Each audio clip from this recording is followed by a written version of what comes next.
안녕하세요. 최근 조금 놀라운 기사를 하나 봤습니다.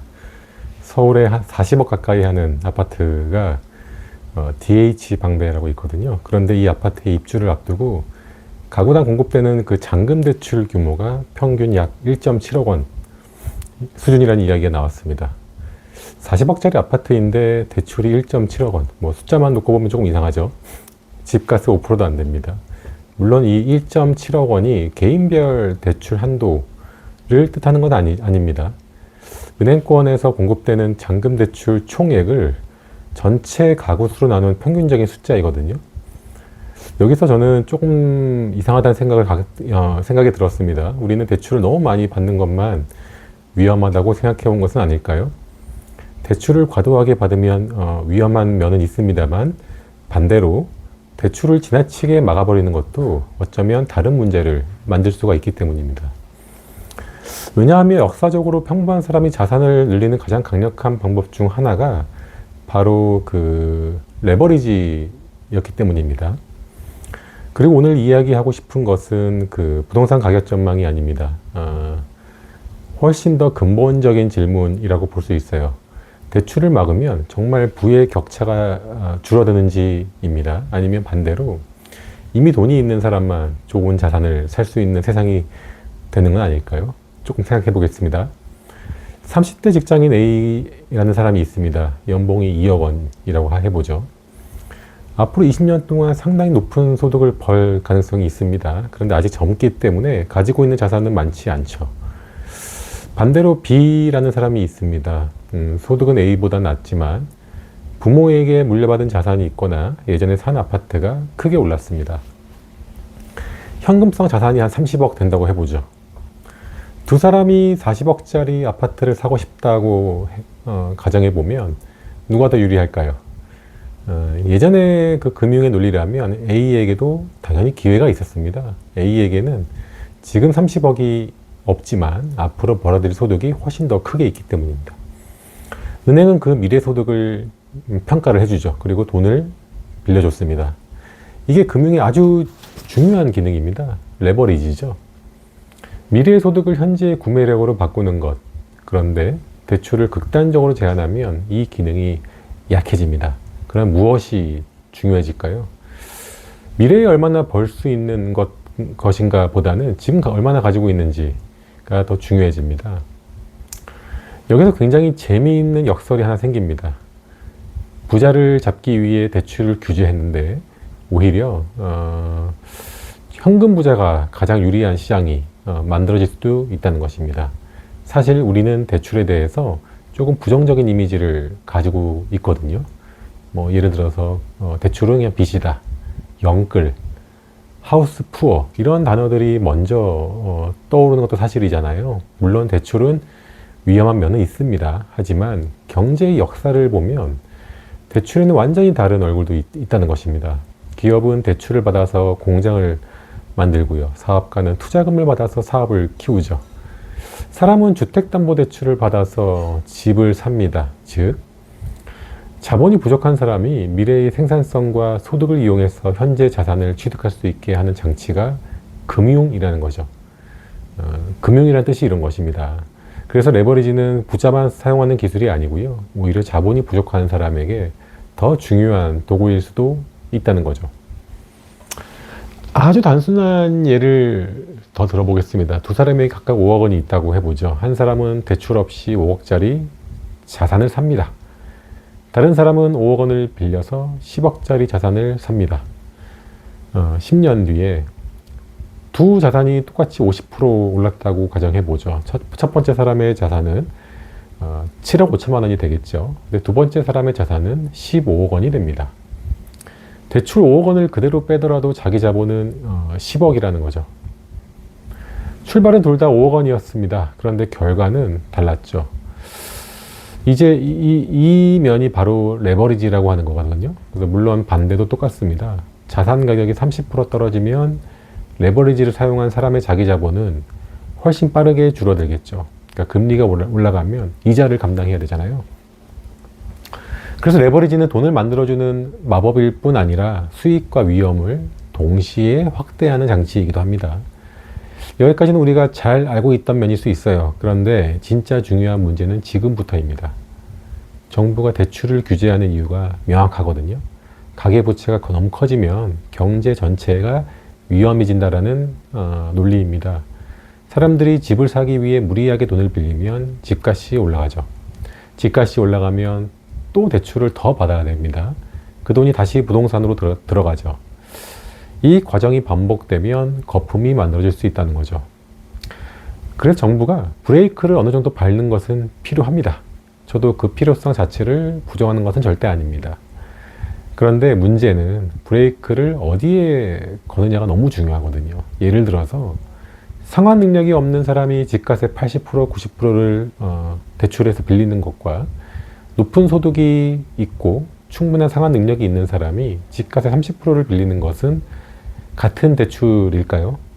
위험은 완전히 다릅니다. 그런데 대출을 집값이라는 기준으로 강하게 막아버리면 이 두 사람의 차이가 점점 중요하지 않아질 수 있다는 것입니다. 여기서 정책의 목적이 바뀌기 시작합니다. 원래 대출 규제의 목적은 갚을 수 없는 돈을 너무 많이 빌리지 못하게 하는 것일 텐데요. 또 그래야만 하고요. 그런데 어느 순간 비싼 집을 사는데 돈을 빌리지 못하게 하는 것으로 바뀔 수가 있다는 것입니다. 둘은 비슷해 보이지만 전혀 다른 정책입니다. 그리고 여기서 부동산 시장에 아주 재미있는 변화가 또 생깁니다. 예전에는 좋은 직장을 얻고 소득을 높이고 돈을 모으고 대출을 받아서 더 좋은 집으로 이동하는 경로가 있었습니다. 말하자면 그 소득이 저축이 되고 저축이 대출이 되고 또 대출에서 자산으로 넘어가는 일종의 사다리였다고 볼 수 있겠죠. 그런 대출이 사라지면 중간에 한 칸이 없어지는 겁니다. 예를 들어서 소득이 저축이 되고 자산이 되는 이 과정만 남습니다. 그런데 서울 아파트가 20억, 30억, 40억이 되어버린 상황에서 월급을 모아서 따라가는 속도와 자산 가격이 움직이는 속도에는 엄청난 차이가 생길 수 있다는 것입니다. 그러면 다른 길이 중요해집니다. 결국 자산이 곧 자산이다. 이 경로만 남는 거예요. 이미 25억짜리 집을 가진 사람이 그 집을 팔아서 돈을 더해서 30억짜리 집으로 이동하는 거죠. 30억짜리 집이 35억이 되고 다시 40억짜리 집으로 이동하겠죠. 기존 자산가는 대출이 없어서 이동할 수 있다는 것이죠. 하지만 처음 들어오는 사람에게는 첫 번째 계단 자체가 너무 높아집니다. 그래서 대출 규제가 강해질수록 부동산 시장에서 가장 중요한 능력이 연봉도 아니고 직업도 아니고 기존에 어떤 자산을 가지고 있었느냐. 이게 제일 중요하게 될 가능성이 있어 보입니다. 저는 이게 굉장히 중요한 변화라고 생각합니다. 더 극단적으로 한 번만 더 생각해 볼까요? 만약 내일부터 대한민국에서 주택담보대출이 완전히 사라진다고 한번 생각을 해보죠. 누가 가장 힘들까요? 100억 원을 가진 사람일까요? 아니죠. 그 사람은 그냥 현금으로 사면 됩니다. 30억짜리 집을 가지고 있는 사람도 상대적으로 괜찮다고 볼 수 있겠죠. 그 집을 팔아서 다른 집으로 이동할 수 있기 때문이죠. 가장 어려워지는 사람은 소득은 있지만 자산이 없는 사람입니다. 바로 여기서 조금 불편한 결론이 나오는 것이죠. 대출을 줄이는 것이 항상 부자를 불리하게 만드는 것은 아닙니다. 오히려 극단적인 대출 규제는 자산시장을 현금 부자들의 시장으로 만들 수도 있다는 것이죠. 그리고 이것은 부동산만의 이야기도 아닙니다. 사업을 생각해 보겠습니다. 좋은 아이디어를 가진 사람이 있다고 해보죠. 하지만 그 사람은 지금 돈이 없습니다. 반대편에는 아이디어는 없지만 돈이 많은 사람이 있습니다. 만약 은행도 없고 투자도 없고 대출도 없다면 누가 사업을 시작하기가 쉬울까요? 돈이 있는 사람입니다. 그래서 현대 금융시장이 발전하면서 중요해진 것이 신용입니다. 지금 가진 돈만 보는 것이 아니라 앞으로 돈을 만들어낼 능력을 평가하는 것. 이게 금융의 핵심이고 그게 금융의 의미거든요. 주택도 어느 정도는 같습니다. 좋은 소득을 가진 사람이 앞으로 벌어들일 돈을 담보로 현재 주택을 구입할 수 있게 해주는 것입니다. 물론 여기에는 적정한 한도가 있어야 되거든요. 그런데 그 문을 완전히 닫아버리면 사회의 경쟁 기준이 능력과 미래소득에서 기존 자산으로 이동할 가능성이 있습니다. 그리고 이 변화는 부의 대물림과도 연결되겠죠. 예전에는 부모가 집 한 채를 물려주는 것이 중요했다면 앞으로는 그 첫 집에 들어갈 수 있는 자본을 만들어주는 것이 너무 중요해질 수 있겠습니다. 부모가 10억을 지원해 줄 수 있는 사람과 그렇지 못한 사람의 출발선이 더 크게 벌어질 수 있겠어요. 여기서 정말 역설적인 상황이 생긴다는 겁니다. 부동산 불평등을 줄이기 위해 만든 정책이 경우에 따라서는 부동산을 가진 집안과 그렇지 않은 집안의 격차를 더 고착화할 수도 있다는 것입니다.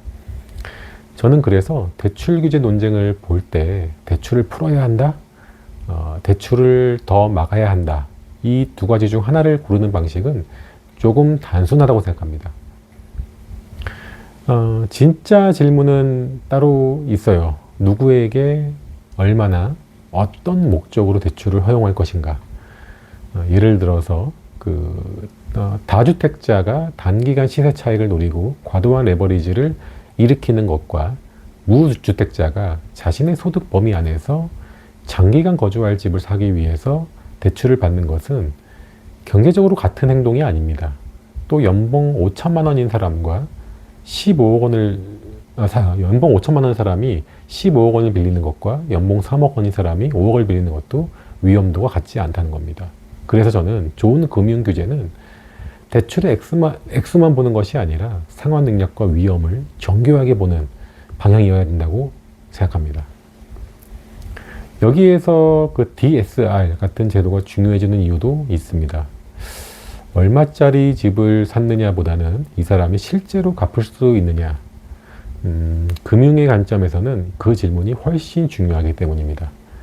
그리고 다시 40억짜리 아파트 이야기로 돌아와 보면요, 40억짜리 아파트를 누구나 대출받아 사게 해줘야 한다는 이야기가 절대 아닙니다. 저 역시 그렇게 생각하지는 않습니다. 40억짜리 아파트를 사기 위해서 30억 원, 35억씩 빌려주는 사회는 정상적이라고 보기 어렵죠. 그런데 반대편 극단도 한 번은 생각해 봐야 됩니다. 40억짜리 집을 사는데 사실상 대부분을 자기 돈으로 준비해야 한다면 그 시장에 들어갈 수 있는 사람은 과연 누구일까요? 결국 이미 부자인 사람입니다. 그래서 대출 규제에는 두 가지 목표가 동시에 필요한 것이거든요. 하나는 금융 시스템을 보호하는 것, 그게 첫 번째가 될 것 같고요. 그리고 또 하나는 자산 시장의 사다리를 완전히 끊지 않는 것. 그래서 첫 번째만 생각하면 대출을 최대한 막는 것이 좋아 보이겠지만 두 번째까지 생각하면 이야기가 복잡해집니다. 저는 이번 DH 방배 사례를 보면서 40억 원이라는 집값보다도 오히려 1억 7천만 원이라는 숫자가 더 흥미로웠습니다. 그 숫자가 우리 사회가 자산을 바라보는 방식이 어디까지 변했는지를 보여주는 것 같았기 때문입니다. 우리는 오랫동안 빚 없는 사람이 부자라고 생각했습니다. 하지만 현대 자본주의에서 부를 만드는 사람들을 보면 빚을 전혀 사용하지 않은 사람이 아니라 감당할 수 있는 범위 내에서 자본을 잘 사용한 사람들이 많았습니다. 기업도 그렇고 부동산도 그렇고 투자도 그렇습니다. 결국 중요한 것은 빚이 있느냐 없느냐가 아니라 그 빚으로 무엇을 샀고 그 빚을 감당할 수 있느냐입니다. 그래서 저는 앞으로 대출 정책을 볼 때 이 질문을 한번 던져봤으면 좋겠습니다. 이 정책은 위험한 빚을 줄이고 있는가? 아니면 자산이 없는 사람의 기회까지 줄이고 있는가? 둘은 전혀 다른 이야기입니다. 대출은 분명 위험합니다. 하지만 동시에 평범한 사람이 자신의 미래 소득을 이용해서 현재의 자산을 취득할 수 있게 해주는 일종의 부의 사다리이기도 한 것입니다. 그래서 그 사다리를 너무 높게 만들면 사람들이 무리하게 올라가다가 떨어질 수도 있다는 것입니다. 그래서 규제가 필요한 거죠.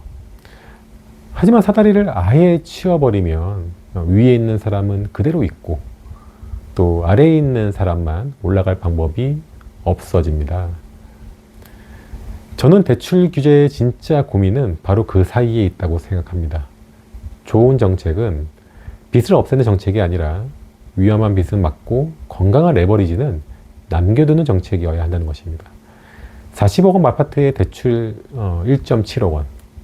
이 숫자가 놀라운 이유는 단순히 대출이 적어서가 아닙니다. 어쩌면 우리 사회에서 열심히 벌어서 자산가가 되는 길보다 이미 자산을 가진 사람이 계속 자산가로 남는 길이 더 쉬워지고 있다는 신호일 수도 있기 때문입니다. 여러분은 어떻게 생각하시나요?